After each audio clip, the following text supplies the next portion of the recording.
সময়ের মধ্য থেকে, জীবনের মধ্য থেকে কিছু সময় ভালো একটা কাজে ব্যয় করার তৌফিক দান করছেন। এর জন্য শুকরিয়া দান সবাই বলে আলহামদুলিল্লাহ। আল্লাহ পাক বলেন সিরু ফিল আরদ সুম্মা যুরু কাইফা কানা আকিবাতুল মুকাজ্জিবিন। সিরু ফিল আরদ, জমিনের মধ্যে ঘোরো, জমিনের মধ্যে দেখো। আসলে ঘোরার মধ্যে, দেখার মধ্যে জ্ঞানের অনেক বৃদ্ধি ঘটে, অনেক বৃদ্ধি ঘটে। শেখ সাদি রহমতুল্লাহ আলাইহির জিন্দিগির বিশাল একটা অংশ তিনি সফরের মধ্যে কাটিয়ে দিয়েছেন, সফর করছেন। যাই হোক, সময় একেবারেই সংক্ষিপ্ত, আমি দুই একটা কথা বলবো, খুব খেয়ালের সাথে কথাগুলি শোনা চাই।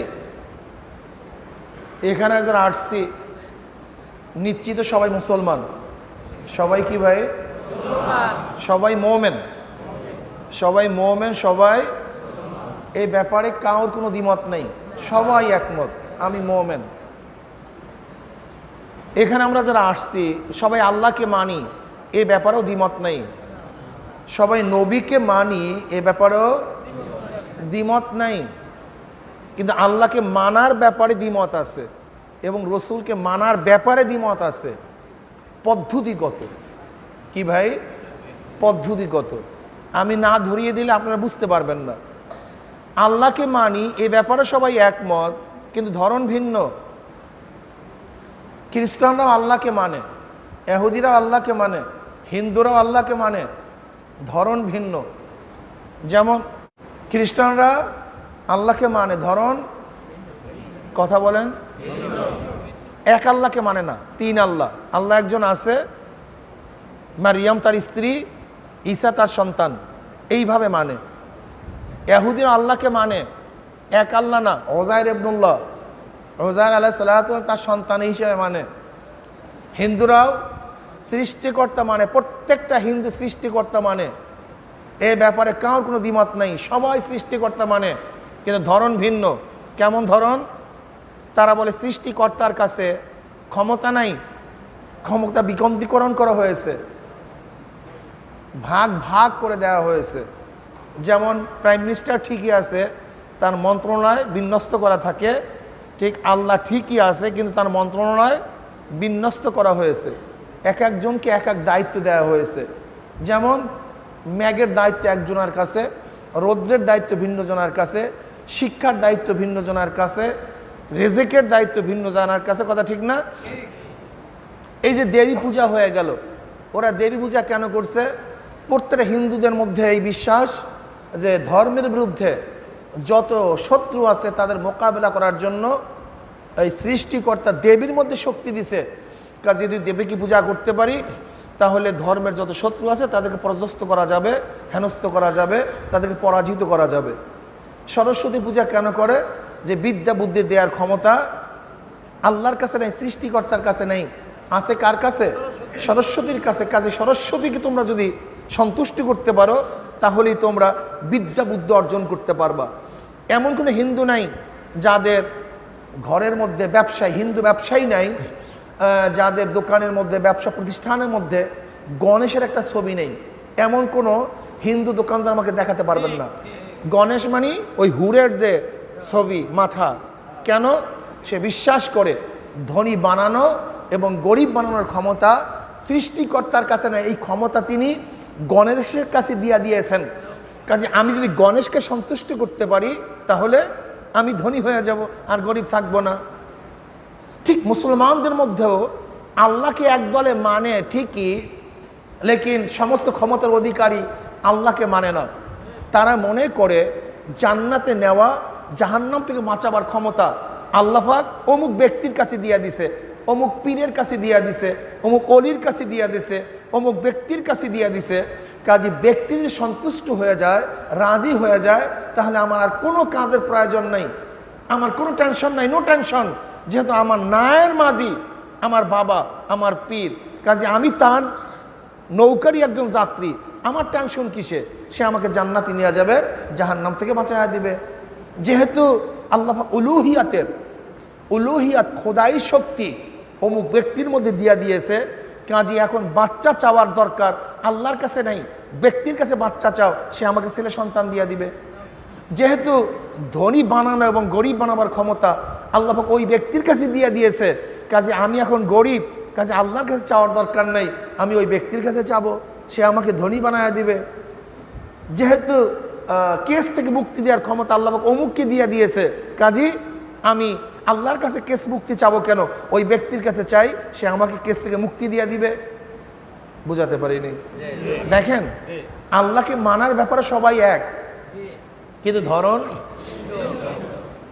কি পার্থক্য আছে কি নেই? আল্লাহ মাফ করুক, আমাদের মধ্যে এখানেও এরকম কেউ থাকতে পারি যারা আল্লাহকে মানি, সব ঠিক আছে, সেজদা দেই, আল্লাহর জিকির করি, সব ঠিক আছে, কিন্তু এখানে আইসা একটু লাঞ্চুত হয়ে গেছে। কিন্তু মুসলমানের আকীদা কি, মুমিনের বিশ্বাস কি? কুল হুয়াল্লাহু আহাদ। কুল হুয়াল্লাহু আহাদ মানে এক, একক।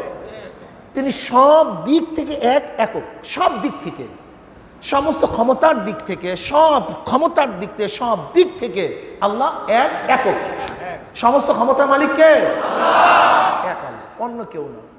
কোনো শেরকাত নেই, কোনো শরিক নেই, এই ব্যাপারে কার কোনো শেরকাত নেই, লা শরিক, কোনো শেরকাত নেই।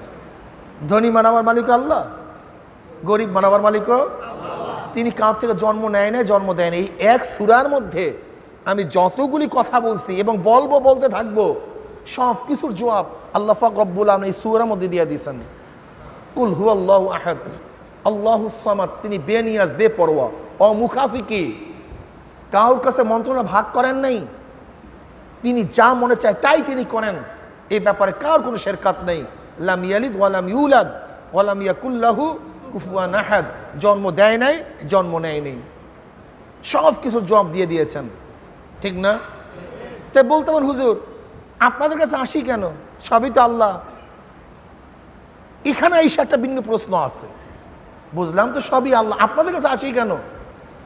রিজিকের মালিককে, খাওয়াবার মালিককে, সুস্থ করার মালিককে, ঔষধ খাইলেন কেন? প্রশ্ন। আপনি দোকান খুললেন কেন? প্রশ্ন। কৃষি করলেন কেন? প্রশ্ন। খাওয়াবার মালিক তো আল্লাহ, আমি কেন দোকান করতে যাব? খাওয়াবার মালিক আল্লাহ, আমি কেন হাল চাষ করতে যাব? খাওয়ালে মানে আল্লাহ, আমি কেন চাকরি করতে যাব? সুস্থতা করার মালিক আল্লাহ, আমি কেন ডাক্তারের কাছে যাব? প্রশ্ন আছে কি নেই? হেদায়েতের মালিক, কিন্তু আমি কেন পীরের কাছে যাব? আমি কেন আলেমের কাছে যাব? আমি কেন দৌড়াদৌড়ি করব? কিন্তু আল্লাহ পাক রব্বুল আলামিন কি বলেন? অবতাগু ইলাইহিল ওয়াসিলা, অবতাগু ইলাইহিল ওয়াসিলা, তার কাছে পৌঁছার জন্য ওসিলা খোঁজ করো, তালাশ করো। সেই ওসিলা কি? নামাজ, রোজা, হজ, যাকাত, আহকামে শরিয়া। এক কথা আল্লাহ পাকের বিধান, আল্লাহ পাকের যত বিধান আছে সমস্ত বিধান মানো। যদি মানো, এইটাই ওসিলা, এই মানার ভিত্তি দিয়ে তুমি জান্নাতে চলে যাবা, এই মানার ভিত্তিতে তুমি জাহান্নাম থেকে নাজাত পাবা। কার বিধান মানলে? আল্লাহ পাক বলছেন, ইয়া আইয়ুহাল্লাযীনা আমানুত্তাকুল্লাহ ওয়া কুনু মা'আস সাদিকিন, হে মুমিনরা আল্লাহকে ভয় করো। কিভাবে ভয় করবা? ভয় করার পদ্ধতি কি? হ্যাঁ, ভয় করার পদ্ধতি হলো এই, যাদের মধ্যে ভয় আছে, যারা সত্যবাদী, যারা আল্লাহওয়ালা, যারা আমার পথে চলে, এমন ব্যক্তিদের পথ অনুসরণ করো, তাহলে তোমার মধ্যে ভয় চলে আসবে, তুমি হক এবং সঠিক পথ পেয়ে যাবে। তিনি এখানেও আসছে আল্লাহর হুকুম পালন করার জন্য, সাদিকিনদের সোহবত এখতিয়ার করার জন্য। এটা আমার নিজের ইচ্ছা আসি নাই। আল্লাহ পাক এই পদ্ধতিতে, যেমন আল্লাহকে পাওয়ার পদ্ধতি কি? নামাজ কায়েম করা। আল্লাহ পাকের পদ্ধতি কি? পাওয়ার পদ্ধতি কি? রোজা রাখা। আল্লাহ পাককে পাওয়ার পদ্ধতি কি? আল্লাহ পাকের হুকুম হজ করা। আল্লাহ পাকের পাওয়ার পদ্ধতি কি? ওসিলা কি? যাকাত আদায় করা। আল্লাহ পাকের পাওয়ার পদ্ধতি কি? যত কিছু আহকামাত আছে, জিকির, আসকার, মানহিয়াত যেগুলি আছে, যেগুলির থেকে আল্লাহ পাক নিষেধ করছেন করতে, সেগুলির থেকে বিরত থাকা, এগুলি হলো ওসিলা। শুধু ওসিলা একটা না, ওসিলা একটা না, অর্থাৎ আল্লাহ পর্যন্ত পৌঁছার জন্য যত পদ্ধতি প্রক্রিয়া আছে সেগুলি হলো ওসিলা। কি কথা ঠিক না? আল্লাহ পাক কি বলছেন? ইহদিনাস সিরাতাল মুস্তাকিম। ইহদিনাস সিরাতাল মুস্তাকিম সিরাতাল্লাযীনা আনআমতা আলাইহিম। আল্লাহ আমাকে সঠিক সঠিক পথ দেখায়া দাও, সরল পথ দেখায়া দাও। কোন পথ? কাদের পথ? কোরআন ও হাদিসের পথ না, আনআমতা আলাইহিম, আনআমতা আলাইহিম। আল্লাহ ওই পথ দেখাও, তাদের পথ দেখাও যাদের উপরে তুমি নিয়ামত বর্ষণ করছো, তাদের পথ দেখা দাও, ওই ব্যক্তিদের পথ দেখায়া দাও। কি কথা ঠিক না? তারা কারা? নবী, সিদ্দিক, শুহাদা, নেককার, আল্লাহওয়ালা। এই কারণে আমি আল্লাহর কাছে যাই। আল্লাহ পাক রব্বুল হুকুম পালন করার জন্য। যেমন মুরব্বী ছাড়া মুরব্বা হওয়া যায় না, মুজাক্কি ছাড়া মুজাক্কা হওয়া যায় না, একজন ডাক্তার ছাড়া ডাক্তার হওয়া যায় না, একজন ড্রাইভারের অনুকরণ ছাড়া নিজে ড্রাইভার হওয়া যায় না, একজন ইঞ্জিনিয়ারের সাথিত্ব গ্রহণ না করলে ইঞ্জিনিয়ার হওয়া যায় না, একজন আল্লাহওয়ালার সোহবাতে না গেলে আল্লাহওয়ালা হওয়া যায় না। আল্লাহওয়ালা কি ভাই? ভাই মাইকটা সামান্য একটু বাড়ায় দাও। কি ভাই? জোরে বলেন। বাদামওয়ালা, তৈলওয়ালা, স্বর্ণওয়ালা, মালওয়ালা, আল্লাহওয়ালা।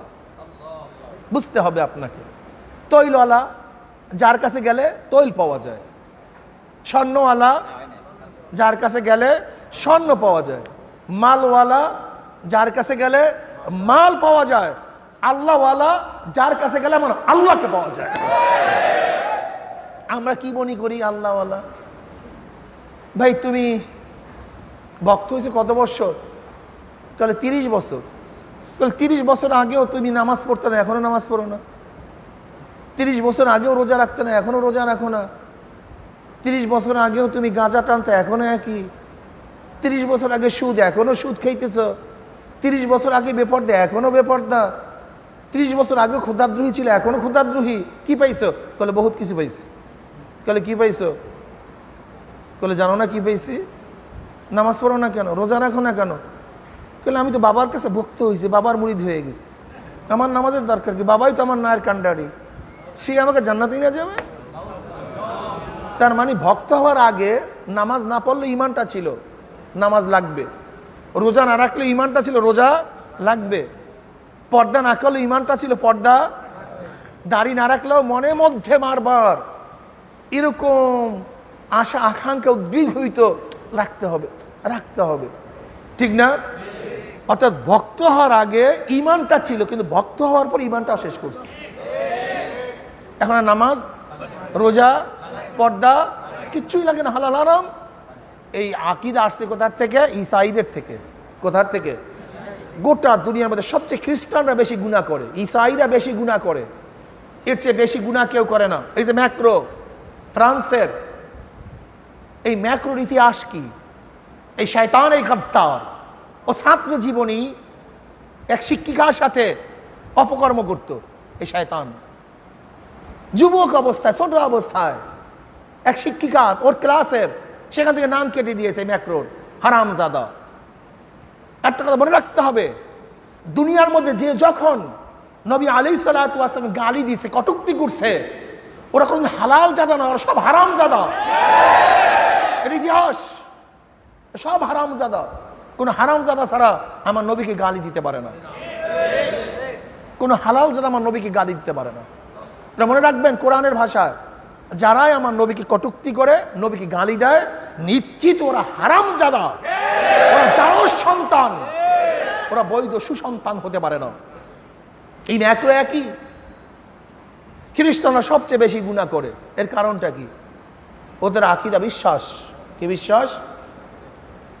যে নবী ঈসা আলাইহিস সালাতু ওয়াস সালাম সে নিষ্পাপ ছিলেন, তিনি কেন শুলে চড়বেন? তার তো শুলে চলার প্রয়োজন ছিল না। যেহেতু আগত কিয়ামত পর্যন্ত যত ঈসাইরা দুনিয়াতে আসবে, খ্রিস্টানরা দুনিয়াতে আসবে, তারা যত গুনাহ করবে, সমস্ত গুনার অগ্রিম মাফ করাবার জন্য, কাফারা দেওয়ার জন্যই তিনি শুলে চড়ছেন।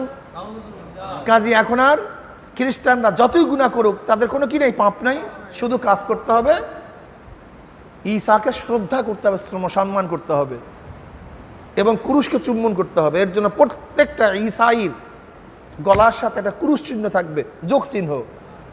মাঝে মাঝে শ্রদ্ধা, রবিবার গিয়ে সম্মান, বাস এরকমভাবে শ্রদ্ধা সম্মান করলি তাদের আকীদা হলো আমার সমস্ত গুনাহ কি মাফ। ঠিক ওখান থেকেই আমাদের দেশের কিছু শয়তানরা ওই বিশ্বাস নিয়ে আসছে, বাবাকে শ্রদ্ধা করো, সম্মান করো, দাঁড়িয়ে থাকো, খুব শ্রদ্ধা সম্মান তাজিম করো।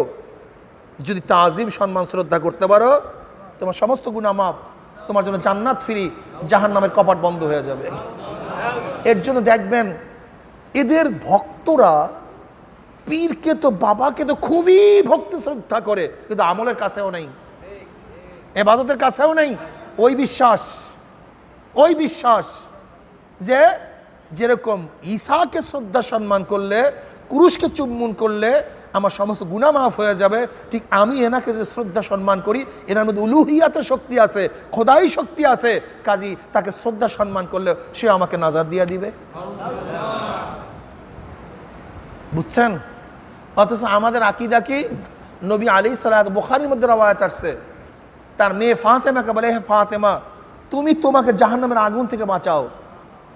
যদি কবরে গিয়ে আমার পরিচয় দাও আমি মুহাম্মাদের মেয়ে, আমি আলীউল মুর্তজার স্ত্রী, আমি হাসান হোসাইনের মা, তাহলে কোনো কাজ হবে না।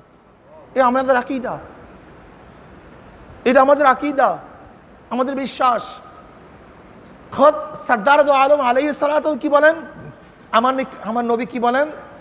যে আল্লাহর রহমত ব্যতীত কেউ জান্নাতে যেতে পারবে না। সাহাবারা প্রশ্ন ইয়া নবিল্লাহ, আমি, আপনি? বলে আমিও না।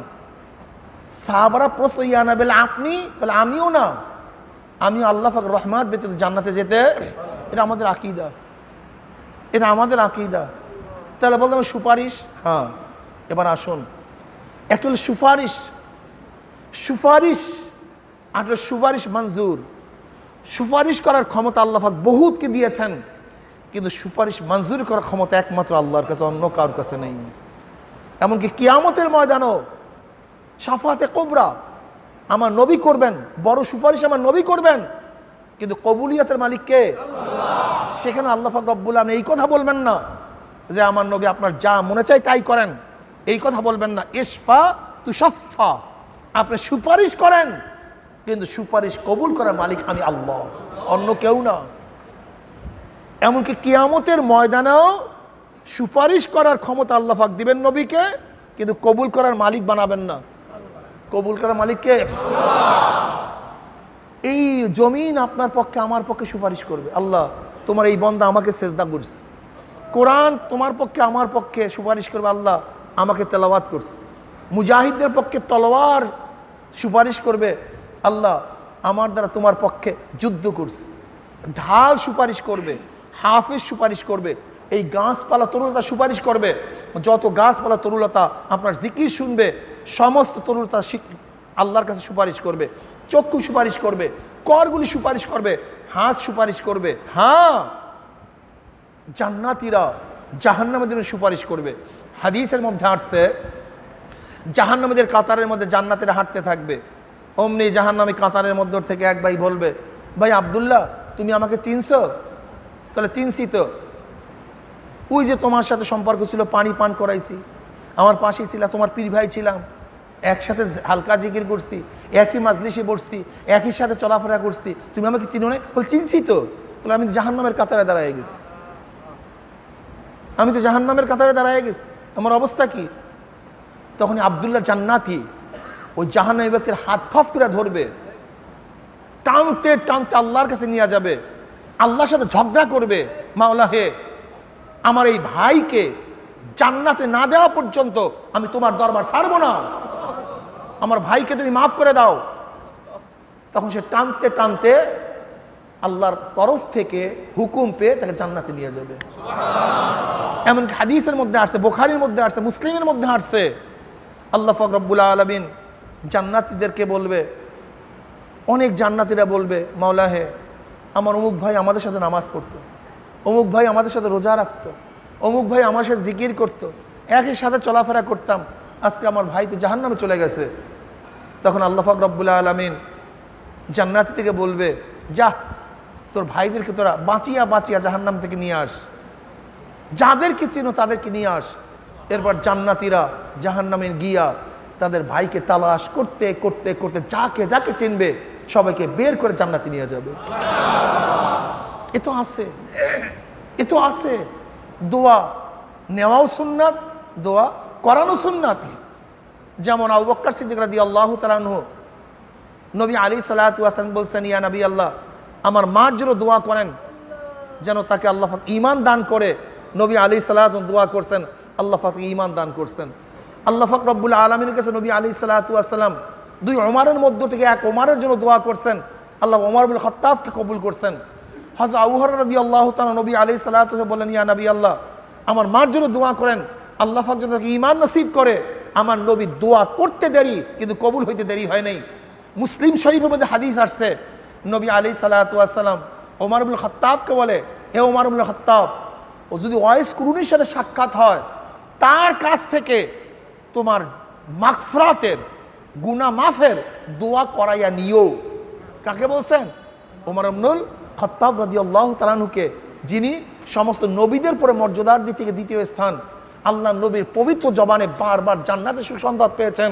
এই ওমর ইবনুল খাত্তাবকে আমার নবী বলছেন, ইয়ামানের ওয়াইস কুরুনির সাথে সাক্ষাৎ হইলে মাগফিরাতের দোয়া করাইয়া নিও। কাজী দোয়া চাওয়া, দোয়া নেয়া সুন্নাত, মুরব্বি থেকে দোয়া নেয়া সুন্নাত। হাদিসের মধ্যে আসছে, বুখারীর মধ্যে রওয়ায়াত আসছে, নবী আলাইহিস সালাতু ওয়াস সালামের কাছে বাচ্চাদেরকে নিয়ে আসতো। নবী আলাইহিস সালাতু ওয়াস সালামকে বলতো, ইয়া নবী আল্লাহ, আমার বাচ্চাকে বয়াত করান। নবী আলাইহিস সালাতু ওয়াস সালাম বলতো, ছোট, ফামাসা রাসাহু ফাদাআ লাহু, এরপর হাতের মধ্যে মাথার মধ্যে মোছা দিয়েছেন এবং তার জন্য দোয়া করছে। এগুলো সুন্নাত। দোয়া চাওয়া, দোয়া করানো, এগুলো কি সুন্নাত। হেদায়েতের দোয়া চাওয়া, হুজুর আমার জন্য দোয়া করেন, আল্লাহ যেন আমাকে হেদায়েত দিয়ে দেন। হুজুর আমার জন্য দোয়া করেন, আল্লাহ যেন বিপদ মুক্তি করে দেন। দোয়া চাওয়া এক জিনিস, কিন্তু এই ধারণা থাকা যাবে না যে হুজুরই মাফ করাইয়া দেবেন, না, বরং এই ঈমান রাখতে হবে, বিশ্বাস রাখতে হবে। দোয়া চাওয়া, দোয়া দেয়া সুন্নাত। কাজে আমি হুজুরদের কাছে নয়, সবার কাছে দোয়া চাবো, সবার কাছে দোয়া চাবো। হ্যাঁ, যে ব্যক্তি আল্লাহওয়ালা আমার ধারণা মতে তার কাছে আমি বেশি দোয়া চাই। কি কথা ঠিক না? নবী আলাইহিস সালাতু ওয়াস সালামের কাছে সাহাবায়ে কেরাম বেশি দোয়া চাইতেন এবং অন্য অন্য সাহাবারা, বুজুর্গ সাহাবাদের কাছে দোয়া চাইতেন, সবাই সবার কাছে দোয়া চাইতেন। কি কথা ঠিক না? কিন্তু এই আকীদা রাখা যাবে না, বিশ্বাস রাখা যাবে না মাফ করাইয়া দেবে না, মাফ করাবার মালিক কে? আল্লাহ। এখানে শেষ কথা হলো এই দুইটা জিনিস মনে রাখতে হবে। যেমন পানির প্রতি ভক্তিও থাকতে হবে, পানি পানও করতে হবে। ওস্তাদের প্রতি শ্রদ্ধাও থাকতে হবে, ওস্তাদের কথাও মানতে হবে। আপনি ওস্তাদকে শ্রদ্ধা করলেন, একেবারে দাঁড়ায় রইলেন স্ট্যান্ড বাই, কিন্তু ওস্তাদের কথা মানলেন না, পাশ করতে পারবেন? আবার ওস্তাদকে আপনি শ্রদ্ধা করলেন না, তার কথা মানবেন? ভক্তি ছাড়া কথা মানা যায় না। আবার কথা না মানলে শুধু ভক্তি করলেই পাশ করা। আপনার পানিকে শ্রদ্ধা সম্মান করলেন, একেবারে দাঁড়ায় রয়েছেন, পানি জীবন বাঁচায়, খুব শ্রদ্ধা সম্মান দেখেন, কিন্তু পানি পান করলেন না, পিপাসা মিটবে? আবার যদি ভক্তি না থাকে, পানি পান করার সাথে সাথে পেট খারাপ হয়ে গেছে। ভক্তি ছাড়া যদি খান, পেট খারাপ, না খাইলেও তৃষ্ণা মিটবে না। তাই ভক্তিও লাগবে, কাজও করতে হবে। কি কথা ঠিক না? ওস্তাদকে শ্রদ্ধা সম্মানও করতে হবে, ওস্তাদের কথাও মানতে হবে, পানির প্রতি শ্রদ্ধাও থাকতে হবে, পানি পানও করতে হবে। ঠিক হক্কানি আল্লাহওয়ালাদের সোহবাদও থাকতে হবে, তাদেরকে ভক্তি শ্রদ্ধাও করতে হবে এবং তাদের শরীয়ত অনুযায়ী কথাগুলিও মানতে হবে। এই দুই জিনিস যখন অ্যাক্ট হয়ে যায় তখন কামিয়াব হয়ে যায়। তখন কি হয়ে যায়? কামিয়াব হয়ে যায়। কাজে আল্লাহ পাক আমাকে এবং আমাদের সবাইকে কামিয়াব করে দেন। আল্লাহকে মানার মতো মানার তৌফিক দিয়ে দেন। আল্লাহকে মানার মতো, মানে সমস্ত ক্ষমতার মালিককে, সমস্ত ক্ষমতার মালিক আল্লাহ। সরদার দো আলম আলাইহিস সালাতু ওয়াস সালাম মানার মতো মানার তৌফিক দিয়ে দেন। তার মানে আমার নবীর যেই গুণগুলি আছে এর চেয়ে বেশি গুণ না মনে করি এবং নবীর যে গুণ আছে তার চেয়ে কমতিও না মনে করি। কথা বুঝেন না? যেমন আমার নবীর গুণ গায়েব জানা না, তাকে এই গুণে গুণান্বিত না করি। আমার নবীর গুণ হাজির না হওয়া, তাকে এই গুণে গুণান্বিত না করি। কি কথা ঠিক না? আবার যেই গুণগুলি আমার নবীর মধ্যে আছে তার থেকে কমতিও না করি। রাহমাতুল্লাহ আলামিন তিনি, সর্বশ্রেষ্ঠ তিনি, ইন্নাকা আলা খুলুকিন আযীম তিনি, শাফাতে কুবরার মালিক তিনি, প্রথম জান্নাতে ঢুকবেন তিনি, হাউজে কাউসারের মালিক তিনি, সরদার দো আলম আলাইহিস সালাতু ওয়াস সালাম সমস্ত মাখলুকাতের মধ্যে শ্রেষ্ঠ, আল্লাহর পরেই তার স্থান, তার চেয়ে শ্রদ্ধাভাজন, তার চেয়ে শ্রদ্ধাভাজন, সম্মানিত, তার চেয়ে বড় মাকবুল আল্লাহর কাছে আর কেউ নেই। এই বিশ্বাসও রাখি। অর্থাৎ আমার নবীর সিফাত বা গুণ তার থেকে কমতিও না করি, বর্ধিতও না করি। আমরা আল্লাহ পাকের যেই গুণ তার চেয়ে কমতিও না করি, বর্ধিত না করি। আর আল্লাহ ওয়ালাদের যেই গুণ তার চেয়ে কমতিও না করি, বর্ধিতও না করি। সমস্যা এখানে, সমস্যা এখানে প্রত্যেকের গুণকে তার স্থানে রাখি। প্রত্যেকের গুণকে, আল্লাহ ওয়ালাদের এক গুণ আছে, নবীর এক গুণ আছে, আমার আল্লাহর গুণ আছে, কাজে তার গুণকে, তার সিফাতকে, তার আওসাফকে সেখানেই রাখি, অন্যের মধ্যে ঢুকায়া না দেই। প্রাইম মিনিস্টারের গুণ প্রাইম মিনিস্টারের মধ্যে রাখি, অর্থমন্ত্রীর গুণ তার কাছে রাখি, এলজিডি মন্ত্রীর গুণ তার কাছে রাখি, একজনের গুণ আর একজনের মধ্যে ঢুকায়া না দেই। কাজে আল্লাহ পাক রব্বুল আলামিন আমাকে এবং আমাদের সবাইকে হেদায়েতের উপর থেকে আজীবন চলার তৌফিক আল্লাহ পাক আমাদের সবাইকে দান করেন। আর একটা কথা শেষ, ঘেরানের কাছে গেলে ইচ্ছা না থাকলেও ঘেরান লাগে, ময়লার কাছে গেলে ইচ্ছা না থাকলেও গার মধ্যে ময়লা লাগে। ঠিক আল্লাহ ওয়ালাদের কাছে গেলে ইচ্ছা না থাকলেও আমার মাওলার ঘেরান নাকের মধ্যে লাগে। গুনার কাছে যাবেন, মন নাই গুনাহ করার, গুনাহ হবেই হবে। নেকের কাছে যাবেন, মন নাই ন্যাক করার, কিছু না কিছু ন্যাক হয়েই যাবে। কি কথা ঠিক না? কাজে আল্লাহ ওয়ালাদের সোহবাতে থেকে আজীবন চলার আমাকেও তৌফিক আল্লাহ পাক আমাকে দান করেন এবং আমাদের সবাইকে দান করেন, এবং আজীবন যেন হেদায়েতুল আল্লাহ পাক আমাকেও রাখেন, আমাদের সবাইকে রাখেন। আল্লাহুম্মা আমিন। রব্বানা যালামনা আনফুসানা ওয়া ইল্লাম তাগফির লানা ওয়া তারহামনা লানাকুনান্না মিনাল খাসিরিন। মাওলা হে, কতিপয় গুনাহগার বান্দা গুনার বোঝা মাথায় নিয়া বহুত আশা করে আপনার শাহী দরবারে হাত তুলছি, দয়া করে মায়া করে আপনি আমাদের জিন্দেগির সমস্ত গুনাহ খাতা মাফ করে দেন। ইয়া আল্লাহ, জিন্দেগির সমস্ত গুনাহ খাতা মাফ করে দেন। ইয়া আল্লাহ, জিন্দেগির সমস্ত গুনাহ খাতা মাফ করে দেন। আল্লাহ, গুনার থেকে বাঁচিয়ে থাকার তৌফিক দিয়ে দেন। আল্লাহ, গুনার থেকে বাঁচিয়ে থাকার তৌফিক দিয়ে দেন। আল্লাহ, গুনার থেকে বাঁচিয়ে থাকার তৌফিক দিয়ে দেন। ইয়া আল্লাহ, যেই ভাইরা আসছে তাদের নেক মাকসাদকে পূরণ করে দেন, পরিপূর্ণ হেদায়েত আমাদের সবাইকে দিয়ে দেন। আল্লাহ, আমাদের সবাইকে পরিপূর্ণ হেদায়েত দিয়ে দেন। হেদায়েতের মালিক আপনি। আপনি নবী ইব্রাহিমকে হেদায়েত দিয়েছেন, কিন্তু তার বাবাকে আপনি হেদায়েত দেন নাই। আপনি নবী নূহকে হেদায়েত দিয়েছেন, তার ছেলেকে হেদায়েত দেন নাই। আপনি নবী আদমের ছেলে হাবিলকে হেদায়েত দিয়েছেন, কাবিলকে হেদায়েত দেন নাই। আপনি নবী লূতকে হেদায়েত দিয়েছেন, তার স্ত্রীকে হেদায়েত দেন নাই। আপনি আমার নবীকে হেদায়েত দিয়েছেন, তার চাচাকে হেদায়েত দেন না। আপনি আলী রাদিয়াল্লাহু তাআলা হেদায়েত দিয়েছেন, তার বাবাকে হেদায়েত দেন নাই। আপনি খালিদকে হেদায়েত দিয়েছেন, তার ছেলেকে হেদায়েত দেন নাই। আপনি ইকরামাকে হেদায়েত দিয়েছেন, কিন্তু আবু জাহেলকে হেদায়েত দেন নাই। আমি আব্দুল্লাহকে হেদায়েত দিয়েছেন, আব্দুল্লাহ ইবনে উবাই ইবনে সুলুল মুনাফিককে আপনি হেদায়েত দেন নাই। আপনি বেলাল হাবশির মতো গোলামকে হেদায়েত দিয়েছেন, তার মালিককে আপনি হেদায়েত দেন নাই। মাওলা রে, হেদায়েতের মালা না পরাইয়া আমাদের কাউকে বিদায় দিও না। আল্লাহ, তুমি কত গরিবকে হেদায়েত দিছো, বড় লোককে মাহরুম করিয়া দিছো। কত ভিক্ষুককে হেদায়েত দিয়া দিছো, বাদশাকে মাহরুম করিয়া দিছো। কত বাদশাকে হেদায়েত দিছো, গরিবকে মাহরুম করিয়া দিছো। কত মেয়েকে হেদায়েত দিছো, মাকে মাহরুম করিয়া দিছো। কত ছেলেকে হেদায়েত দিছো, বাবাকে মাহরুম করিয়া দিছো। কত পীরকে জান্নাত দিছো, মাহরুম করে দিছো মুরিদকে। আবার কত মুরিদকে তুমি জান্নাত দিয়া দিছো, মাহরুম করিয়া দিছো পীরকে। আল্লাহ, হেদায়েতের মালা না পরাইয়া কাউকে বিদায় দিও না। আল্লাহ, তোমার মোহাব্বতের অন্তরকে পরিপূর্ণ করিয়া দাও। আল্লাহ, তোমার মোহাব্বতের অন্তরকে পরিপূর্ণ করিয়া দাও। আল্লাহ, গায়রুল্লাহর মোহাব্বত অন্তরকে দূর করিয়া দাও। আল্লাহ, আমার যেই ভাইরা আসছে কষ্ট করিয়া তাদের আশাকে তুমি কামিয়াব করে দাও, এই সফরকে কামিয়াব করে দাও। আল্লাহ, আমরা যারা ব্যবসা করি হালাল রুজির মধ্যে বরকত দিয়া দাও। আল্লাহ আমরা যারা চাকরি করি কামাইয়ের মধ্যে বরকত দিয়া দাও। আল্লাহ আমরা যে যেভাবে কামাই করি কামাইয়ের মধ্যে বরকত দিয়া দাও। আমাদের আহলা ওলাদ তোমার খাস গোলাম বান্দি হিসেবে কবুল করে নাও। আমাদের সংসারী জীবনের মধ্যে তুমি বরকত দান করো। আমাদের হায়াতের মধ্যে বরকত দান করো। আওলাদের মধ্যে বরকত দান করো। মালের মধ্যে বরকত দান করো। তোমার জমিনে তোমার হুকুমাত ইসলাম হুকুমাত কায়েম করে দাও।